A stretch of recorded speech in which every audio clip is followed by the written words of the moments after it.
Halo, selamat pagi. Jumpa lagi dengan saya, lelaki berkerudung. Kita melanjutkan lockdown ya. Lockdown. Ini adalah setelah lockdown 10 hari Pentakosta. Jadi beberapa gereja membuat ibadah online dengan tema Pentakosta. It's okay, no problem.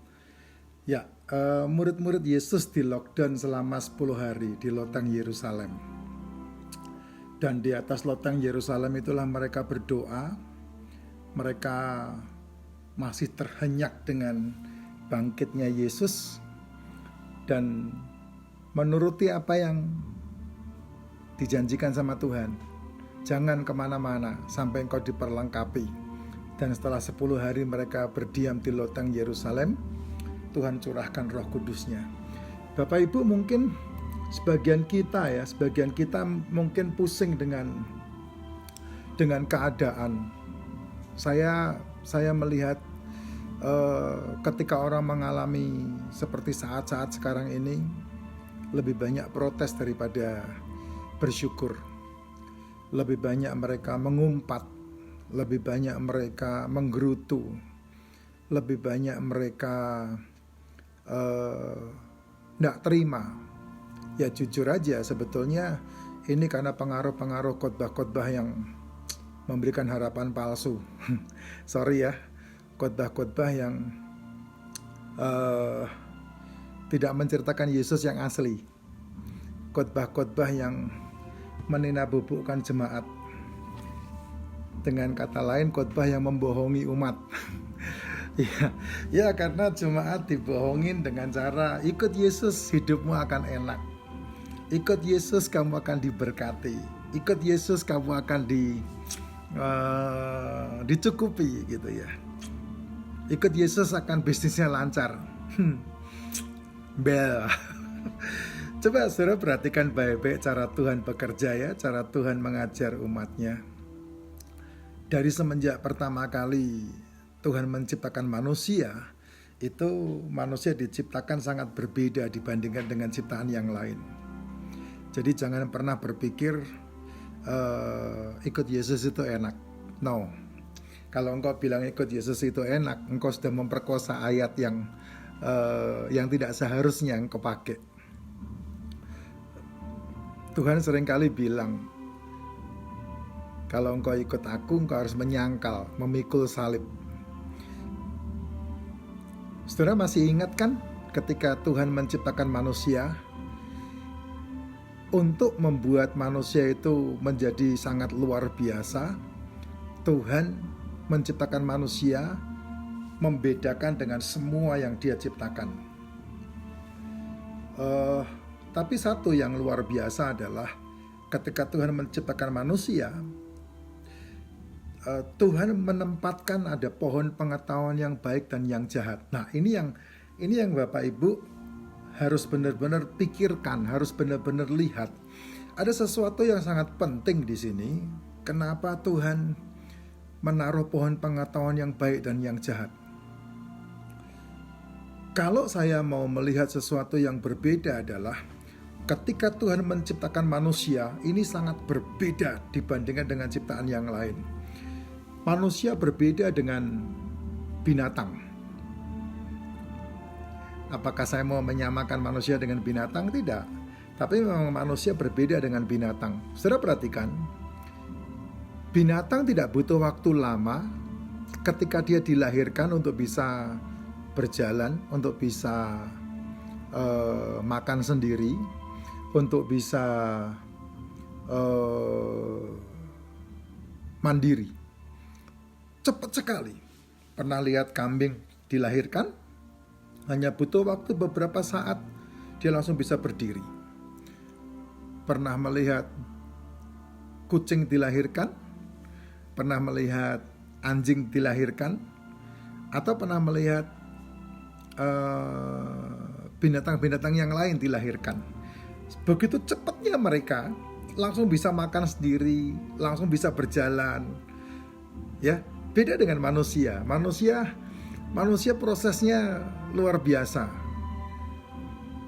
cukup lama. Dia butuh waktu 1 tahun untuk berjalan. Walaupun ada yang 8 bulan berjalan, ada. Tapi manusia butuh waktu cukup lama untuk bisa berjalan. Manusia butuh waktu 1 tahun untuk dia bisa berbicara. Kalau binatang begitu dilahirkan tidak lama langsung bisa ngok gitu ya, bersuara ya. Kalau manusia tidak bisa, dia butuh waktu lama. Manusia paling rumit diciptakan oleh Tuhan. Tidak segampang seperti Tuhan yang menciptakan binatang. Demikian juga ada perbedaan antara manusia dan binatang. Binatang tidak punya kekekalan, Bapak Ibu. Manusia punya kekekalan. Ini yang harus disadari terlebih dulu. Manusia diciptakan sedikit lebih rendah dari malaikat.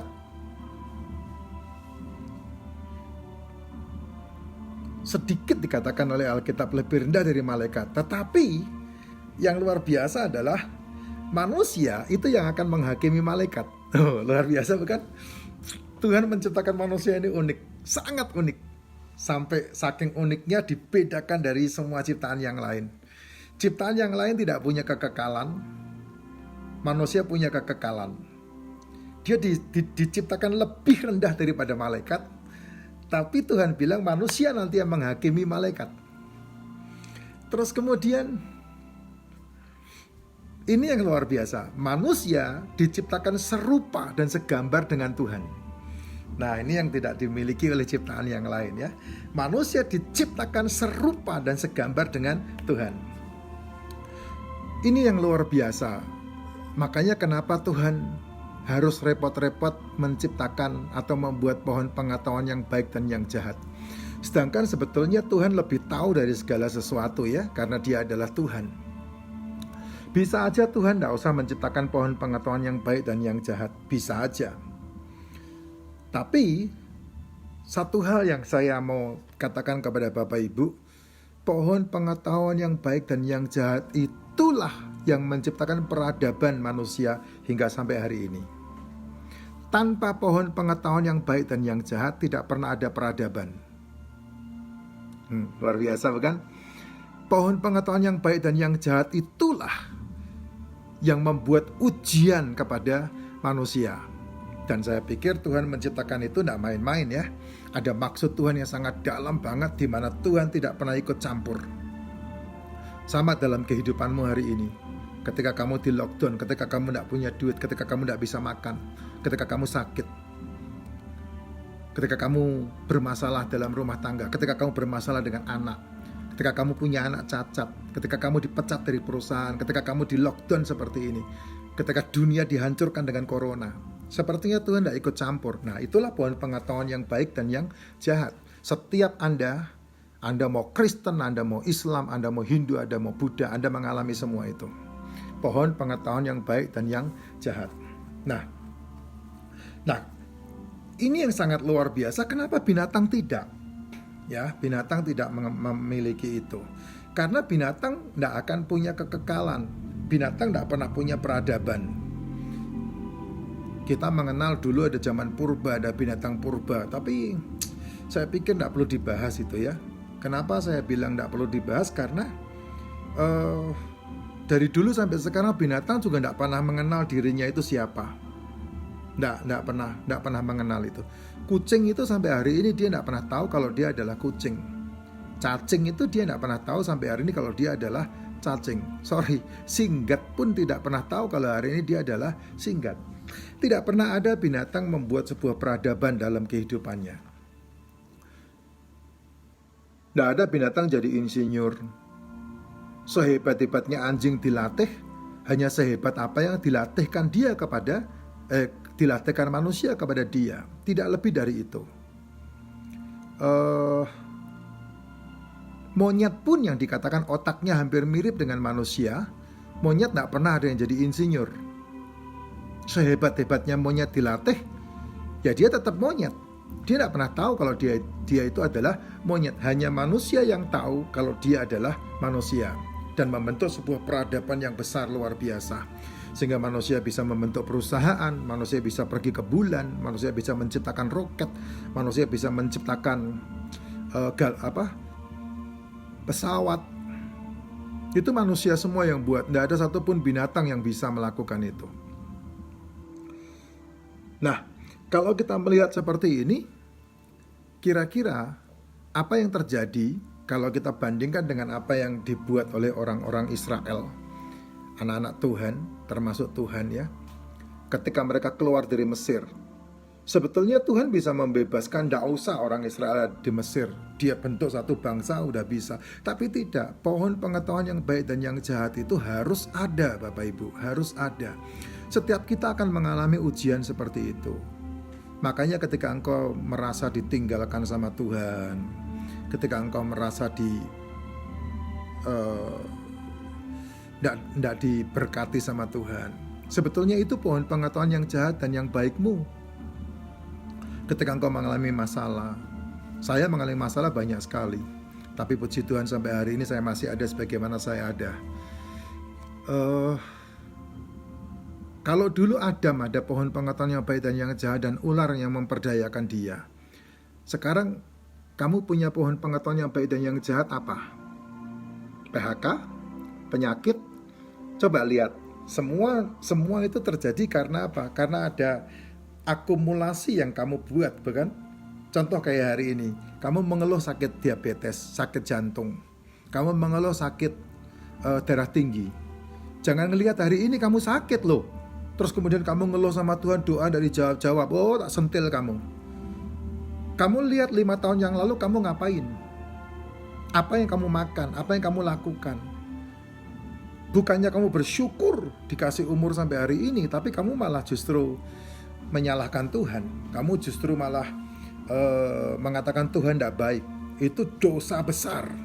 Makanya perhatikan orang Israel, ketika dia menggerutu, Tuhan matikan. Ya, dalam Bilangan pasal yang ke-11, Tuhan membunuh mereka semua dengan api. Ketika mereka orang Israel menggerutu. Ketika orang Israel keluar dari Mesir, lebih banyak menggerutunya daripada dia melihat kuasa mujizat Tuhan yang sangat luar biasa. Itu pohon pengetahuan yang baik dan yang jahat ketika orang Israel keluar dari Mesir. Setiap orang punya pengalaman itu, pohon pengetahuan yang baik dan yang jahat. Nah, kadang-kadang kita lupa bahwa itu mutlak ada, harus ada dalam diri manusia. Kenapa pohon pengetahuan yang baik dan yang jahat itu mutlak harus ada? Jawabannya sebetulnya simpel, karena manusia harus diuji. Ujian itulah yang akan membuktikan bahwa kamu adalah manusia. Kalau enggak, ya kamu binatang.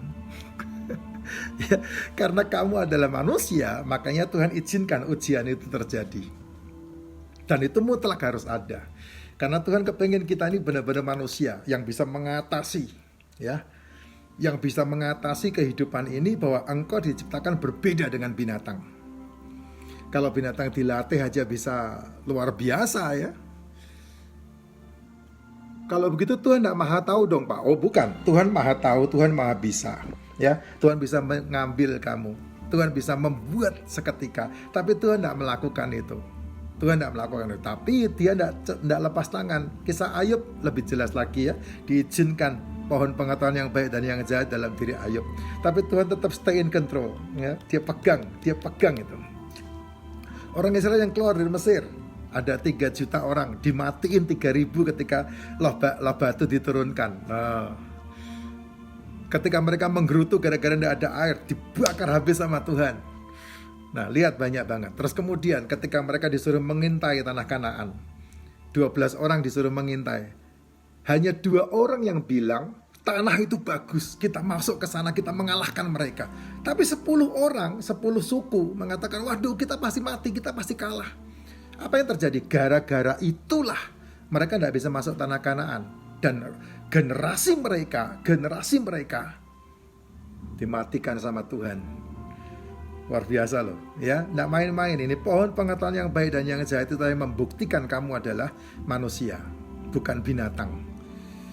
Jadi ketika engkau diuji sama Tuhan, ketika engkau diizinkan mengalami pohon pengetahuan yang baik dan yang jahat itu, Jangan pernah sekali-sekali menggerutu. Makanya kenapa Tuhan bilang ucapkanlah syukur dalam segala hal. Termasuk hari ini ketika engkau di lockdown, ketika engkau kehilangan pelayanan ya. Ketika engkau kehilangan pekerjaan maksud saya. Ya, engkau bersyukur sama Tuhan. Coba belajar untuk mengucap syukur sama Tuhan. Dan mau satu hal yang sangat luar biasa, tidak terkecuali termasuk Tuhan Yesus Kristus. Ketika dia lahir ke dunia ini, ketika dia mulai pelayanannya, dia dikasih pohon pengetahuan yang baik dan yang jahat dari semenjak dia dilahirkan. Ditolak ketika dia dilahirkan, diburu, mau dibunuh ketika dia dilahirkan. Tapi lihat, sampai dia diungsikan ke Mesir, sampai dia balik lagi, Herodes dibuat mati ya. Waduh, itu luar biasa loh. Pohon pengetahuan yang baik dan yang jahat itu tiap-tiap orang beda-beda. Tiap-tiap orang beda-beda. Hebat, benar-benar luar biasa. Sampai ketika dia mau mulai pelayanan, ya, di lockdown 40 hari untuk puasa. Setelah dia puasa, lihat baik-baik apa yang terjadi. Pohon pengetahuan yang baik dan yang jahat menimpa Tuhan kita Yesus Kristus juga. Apa itu? Dia dicobai oleh iblis. Dibawa ke gunung yang tinggi, disuruh merubah batu jadi roti. Oh, enggak main-main Bapak Ibu, enggak main-main. Enggak main-main. Itu ujian harus terjadi, harus dilakukan. Karena mau tidak mau harus ada seperti itu untuk membuat kamu menjadi manusia yang benar-benar manusia. Sehingga tidak sia-sia Tuhan menciptakan kita sebagai manusia. Dan ketika kita memenangkan semua pertandingan itu, nah, itu yang disebut kamu akan muncul seperti emas. Tuhan punya kekuatan untuk mengatakan, sabaslah engkau hai hambaku yang setia. Bersyukur ketika engkau punya masalah hari ini. Bersyukur ketika tokomu sekarang ditutup, tidak bisa jualan. Bersyukur ketika gerejamu juga ditutup sekarang, tidak bisa ibadah. Bersyukur sekarang ketika engkau jadi hamba Tuhan, engkau tidak punya pelayanan sama sekali. Bersyukur. Saya 20 tahun tidak pelayanan Bapak Ibu. Hari ini saya bisa khotbah, bisa menjadi berkat melalui online ini, ya. Karena saya tidak butuh dibayar, saya butuh membagikan berkat. Dan disitulah Tuhan mau supaya kita tidak sombong, saudara. Di situ kita mau, Tuhan mau supaya kita mengandalkan Tuhan dalam kehidupan kita, ya. Dan setiap hari kita akan diuji, diizinkan Tuhan terus. Karena Tuhan mau kita ini berbeda dibandingkan dengan ciptaan yang lainnya. Nah, kalau engkau menjadi anak Tuhan, ujian itu datang kepadamu sampai engkau nanti dibunuh, ya terima. Anugerah itu anugerah yang Tuhan berikan kepadamu. Itu pohon pengetahuan yang baik dan yang jahatmu. Bersyukur di sana. Nggak usah bilang mati syahid lah, nggak usah. Karena setiap orang pasti ditentukan untuk mati hanya satu kali. Cuman matinya nanti atau mati sekarang, ya. Tapi nanti suatu ketika saya akan bicara masalah kematian. Karena umur kita harusnya 120 tahun loh. Dan itu dikurangi sama Tuhan 70 tahun. Kemarin saya baru diberitakan mati saya. saya di WA satu anak Tuhan. Halo, tes gitu. Ya, saya gitu. Aduh, puji Tuhan, Pak Effendi masih hidup. Loh, kenapa? Ya karena dia beritain saya Effendi mati. Enggak, saya masih hidup Bapak Ibu. Saya belum 70 tahun. Jadi Tuhan belum manggil saya. Masih misi Tuhan buat saya masih banyak. Apa yang harus saya kerjakan masih banyak. Ya masih ada 20 tahun lagi saya hidup untuk menjadi berkat. Kalau sekarang kita tengah pagi hari ini Tuhan pertemukan kita, jawabannya simple, supaya kita sadar bahwa kita ini adalah manusia. Tuhan taruh pohon pengetahuan yang baik dan yang jahat dalam kehidupan kita supaya kita ini berbeda dari ciptaan Tuhan yang lain. Makanya mulai sekarang ini, yuk belajar bersyukur. Belajar mengucap syukur, ya. Nggak usah mengharapkan diberkati. Kita ini sudah diberkati, bukan akan diberkati. Kenapa kita diberkati? Karena kita percaya sama Tuhan Yesus Kristus. Ketika engkau menderita, engkau sudah diberkati. Ketika engkau ada dalam penyakit, engkau diberkati. Ketika engkau dalam kemakmuran, engkau diberkati. Apa yang engkau minta? Hanya satu, ucapkan syukur dalam segala hal. Berhentilah bersungut-sungut, berhentilah mengumpat. Bersyukur yang Tuhan mau. Naikkan syukur kepada Dia. Ya, engkau akan menjadi orang yang diberkati Tuhan. Sehingga ketika Tuhan izinkan apapun pohon pengetahuan yang baik dan yang jahat dalam diri kita tidak akan kepancing. Tapi kita tetap mengucap syukur karena Tuhan sungguh amat baik dalam kehidupan kita. Puji Tuhan.